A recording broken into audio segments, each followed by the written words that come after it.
The gentleman from New York is recognized. Thank you, Mr. Speaker. I yield 3 minutes to my good friend and colleague, the gentleman from New York, Representative Molinaro. The gentleman is recognized. Thank you, Mr. Speaker. Imagine spending so much time, so much energy, and so much air opposing that which one actually supports. I've sat here for a few moments, and I've listened to my colleague across the aisle suggest that they didn't break it, and therefore they should be under no obligation to fix it.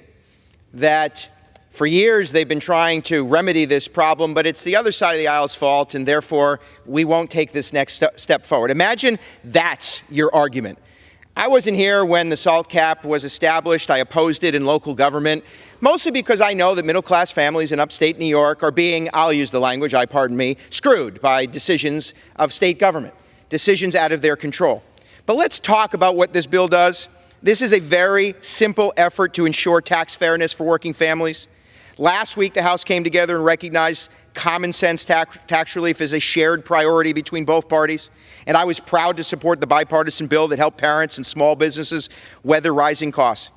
But we left low-hanging fruit on the table, a simple incremental success. And right now, married couples are unfairly and arbitrarily punished with a SALT deduction in a way that matches almost no other facet of the tax code.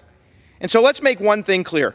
We're not talking about the wealthiest of New Yorkers that are being impacted here. I'm talking about families and parents in towns and communities like Vestal and Dryden and Hudson, upstate communities that most don't know but struggle every day, who are barely getting by because they are being slammed by property taxes and state taxes. These are not individuals who chose to be overtaxed. They were forced to by Democrats and one-party rule in the state of New York. Now, these folks are struggling every day to make ends meet, and they're having many difficult choices to make between childcare and groceries and their mortgage, all because they get taxed twice on their incomes. This bill doesn't solve the entire problem. My colleague knows it. This bill doesn't undo the damage that we both agree existed. But my colleague is faced with one important question. Will they support an effort to undo this one piece of unfairness? Double the SALT cap for married couples, eliminate the arbitrary marriage penalty, and free up working families' budgets to invest in their kids and their local economy. This isn't about what happened then. It's not about who broke it. It's about whether or not we can find, as we did last week, the commonality to begin to fix it. And with that, I yield back. Mr. Speaker, I reserve.